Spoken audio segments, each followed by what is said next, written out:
Ассаламу алейкум. Құрметті көрермендер, мынау кеше екінші холодильнигіміз тесілген. Мына жерін жамадық. Кешегі тағы біреу мына жерден тесіліп еді. Бұл басқа холодильник, бұл да сол мұзын ерітем деп осы жерін тесіп алған екен. Енді бұның тескенімен оны жамадық.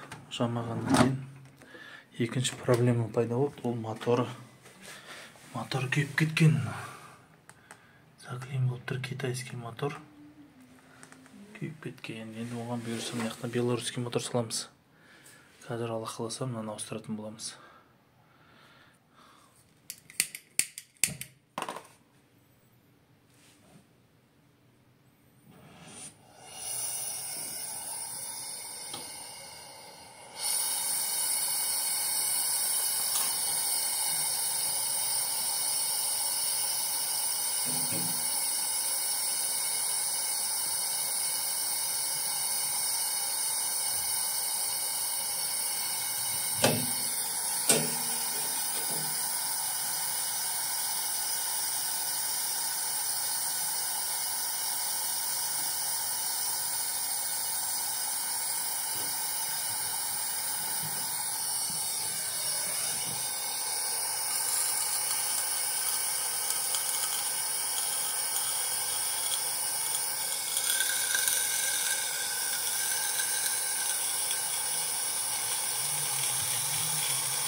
Пышырлап атқан жалпы судың дауысы. Бұның ішіне толған су. Оны біздер мына мотор уже заклин болып тұр. Бұны ауыстырамыз. Ал мына енді мынаның ішіндегі суды біздер мына китайский радиатор тазалайтын метанол деген нәрсемен тазалаймыз. Ыссы фреонмен айдап, осымен кислотамен тазалаймыз. Енді бұйырса компрессорымызды ауыстырамыз. Шешіп алдық пайкісінен. Енді аяқтарын шешеміз.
Енді өзіміздің белорусский моторды қоямыз.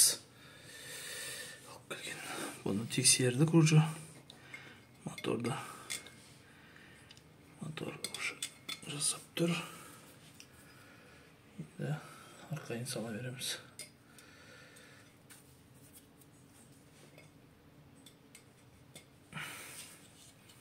Бисмилля.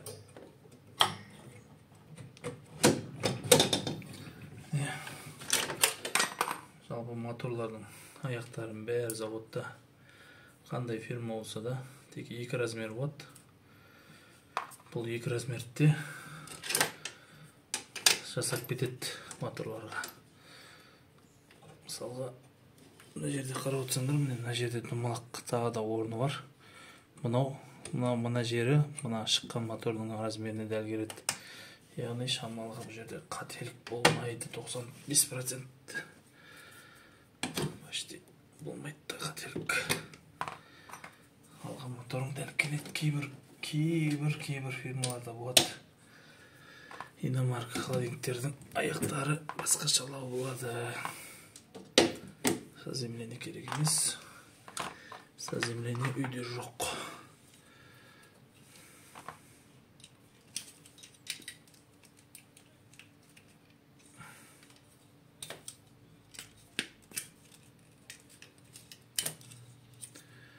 Тоқтары деген оның надо кішкене переделывать ету керек болады.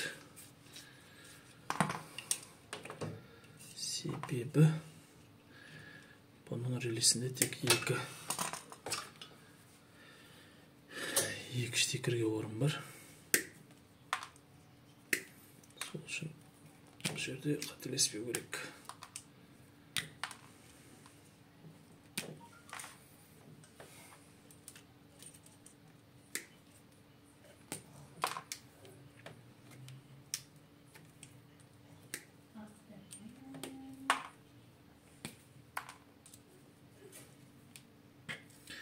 Біздер енді неше жылдан бері істеп жүргеннен кейін қолдарымыз үйренген, көздеріміз үйренген, тез істейміз. Алхамдулилля.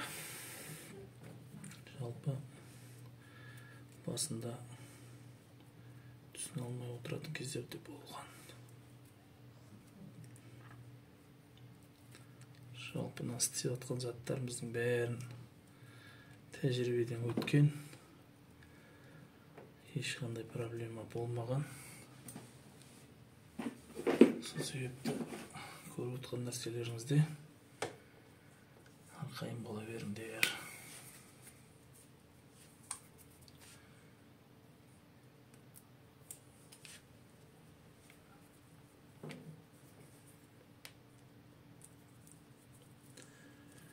Жалпы тағы да айтып кететін нәрсе, мына ішін тесілгеннен кейін давление мен фреон шығады ішінен. Оны тесіп атқан кезде оны не үшін тазалайды? Себебі ішіне мұз толып кеткеннен болады.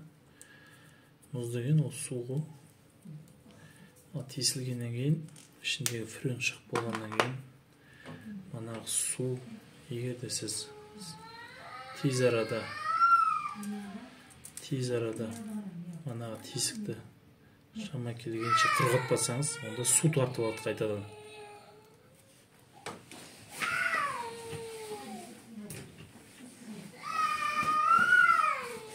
Кешіресіз.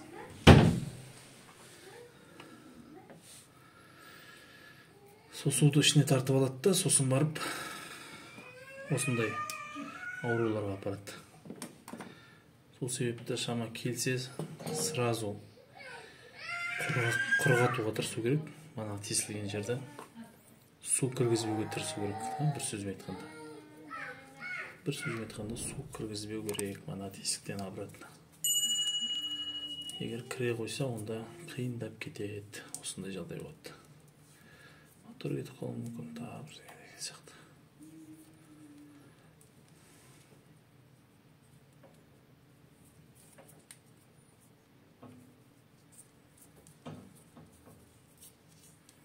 Жақсылап тұрып изолентті аямай орап тастау керек.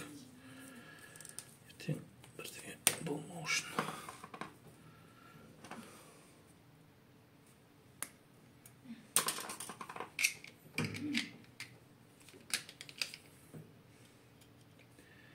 Алдыңғы видеоларда айтып жүрмін.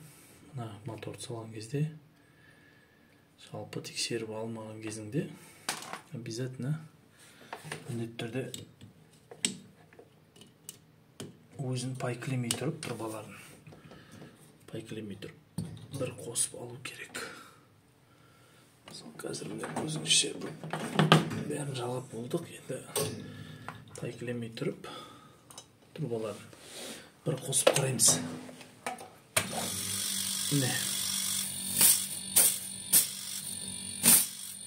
Жақсы тұр. істеп тұрғанына көзін жеткізгеннен кейін барып тұрғаларын пайкілейміз.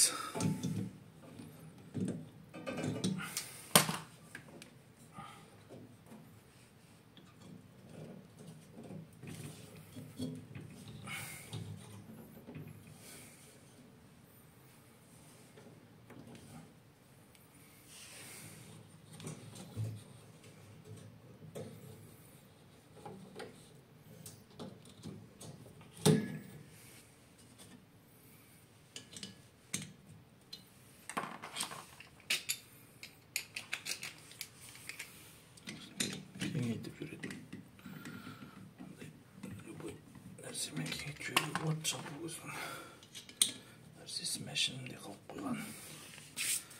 Міне байка фильтр жағын байкілемейміз. Фильтр деген мынау, мынаяқта тұратын. Пока байкілемейміз. Бірінші мына подачасын байкілеп, онда қазір бір несін айтып кетем. Не үшін байкілемейміз.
Жалпы қол үйренгеннен кейін жалпы оңай болады енді. Оған дейін кішкене любой нәрсе, әрбір нәрсе қиын, қорқыныш болады. Біздер үйреніп кеттік, алхамдулилля. Қазір бізге оңай.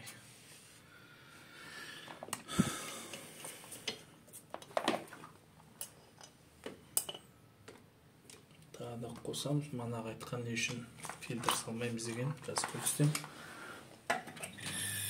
Міне мына байкіледік қой, подача деген радиатор бәріне кетеді. Мына радиатор бәріне через радиатор арқылы бүйтіп кетеді. Мына жақтан шығады. Егер де мына жақтан шықпаса, онда мына жерді пайк бітеп алдым деген сөз ғой. Мына жерді бітеп алдым деген сөз. Егер мына жер бітеліп қалса, мына жақтан шықпай қалады. Пайдасы жоқ тұр. Мына жақтан сосын сорып тұрады. Өзіне прям беретін жеріміз. Нормально, не? Нормально. Істеп тұр. Проход жабылмаған бәрі нормально. Енді новый фильтр саламыз. Міндетті түрде новый фильтр саламыз. Өзінен фильтр шыққан фильтр уже жарамайды.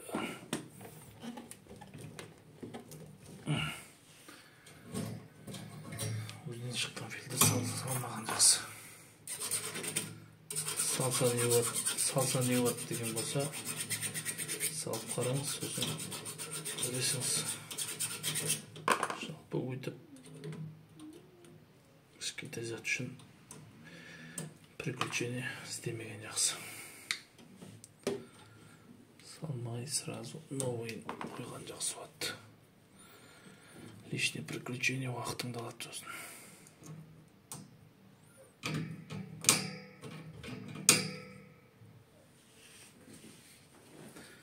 Фильтрдің пайкілеудің де өзінің қыр-сырлары бар. Бұл оңай зат емес. Мына жағында несі, іші дейтін ененің тесігіндей тесік бар. Өте пайкілегенде қолың үйренген болмаса қиын болады. Сол үшін оны міндетті түрде көп тәжірибе жасап, практика жасап, қол үйрету керек. Тәжірибемен келетін білім.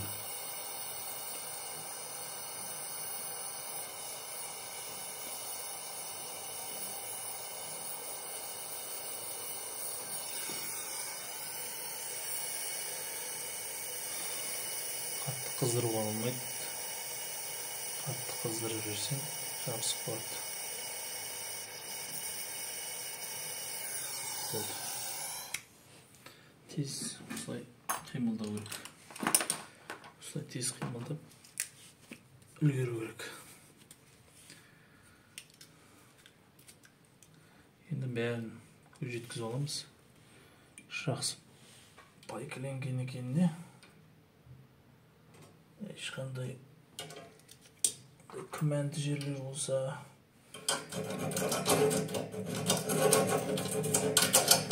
қырып тазалап, қарап, көзіңді анық жеткізіп, күмәніңді кетіріп, сосын ары қарай кете береміз бұлай.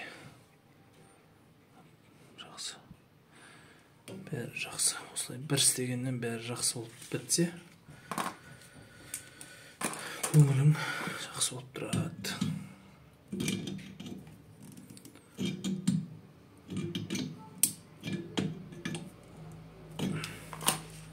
Енді мына тұрған суыған күтеміз. Суыған күтеміз де аузына непелін саламыз.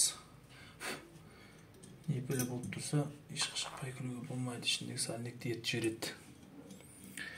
Ертіп жібереді де, сосын сальник ұстамайтын болады.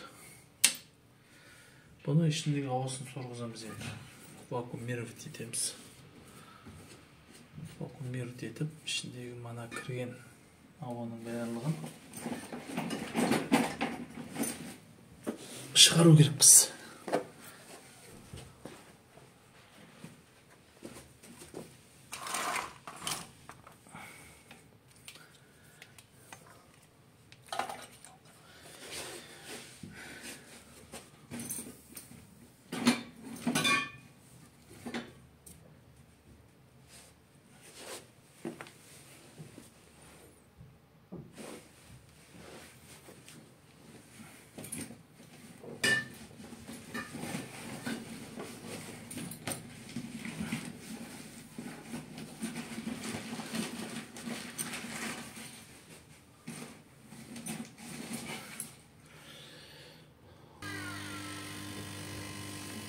Так, вакуумировать етіп отырық. Вакуумировать етіп отырық. Бұны 10 минутқа қоямыз. Вакуумир. 10 минутқа қоямыз. 10 минутта тәжірибе бойынша сол жетеді. Жүрсе қазір 10 минутқа пауза. Міне біздер немізді болдық, вакуумированиені болдық, енді фреон құятын боламыз. Фреон деген әрбір компрессордың өзінде өзі қандай фреонмен жасайтын екенін жазып қояды. Яғни мына жерде қарап отырсаңдар, оттың суреті тұр. Яғни бұнымен жасайтын фреон, яғни не безопасный, огнеопасный. Сол үшін мына оттың суретін қою, бұл отпен бұған жақындауға абайлаңдар деген мағынада. Енді фреонның да несі жазылып тұрады. Байқасаңдар, көрініп тұр ма? 600А деп шетінде жазылып тұрады. R600А деп. Яғни ол фреонның несі номер деп айтайық. Яғни біздерде сол 600А деген френді құятын боламыз. Мына балонымызда қарап отырсаңдар 600А деген френ. Осы френді құятын боламыз. Әрбір холодильниктің моторына өзінің френ жазып қояды.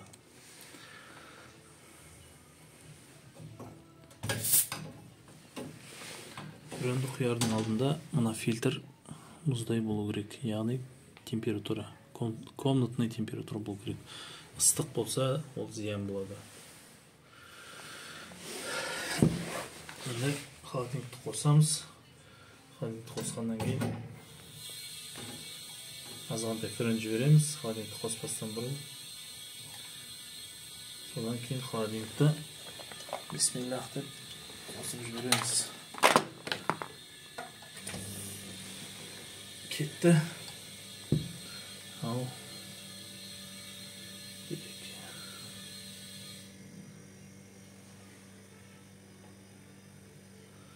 манометрімізді қарап отырып, біздер енді тәжірибеден уже қолымыз үйренген, Аллахтың қалауымен. Сол себепті біздер көп нәрселерді тәжірибемен істей береміз. Кейбіреулері весімен құяды, кейбіреулері паспортына қарап құяды. Енді біздер тәжірибемізбен құйып, содан ешқандай проблема болып атқан жоқ. Сөзбен айтқанда,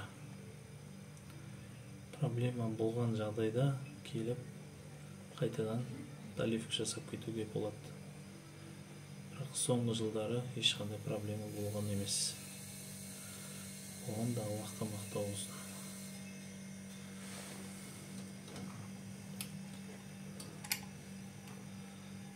Осылай ескіріп қалған манометрім бұлды жақсы жасап тұр. Сол себепті ешқандай оны тастауды себеп жоқ. Бірақ запаста тұрған манометрлер бар. Аяқ астынан жаздың кезінде істемей қалса ауыстыратын дайын тұрған манометрлер бар. Қазір ол ешқандай мұқтаж емес оған.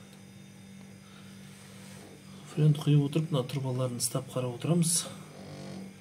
Бұл ысып жатса егер, ол жақсы тіршіліктің белгісі. Тұла бойынан қан жүріп жатыр деген сөз. Яғни жалпақ тілмен айтқанда.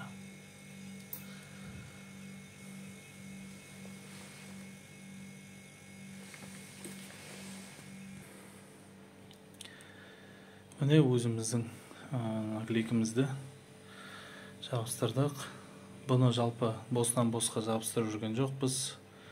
Бұны не үшін жабыстырып жүргеніміз екен, не үшін бұны заказ беріп, соны жабыстырып жүрген екенбіз. Бұны келесі видеоларда бұйырса айтатын болам. Жалпы видеоларды қалдырмай қарап отыруыңызға кеңес берем. Қызықты нәрселер алдымызда аласа болады.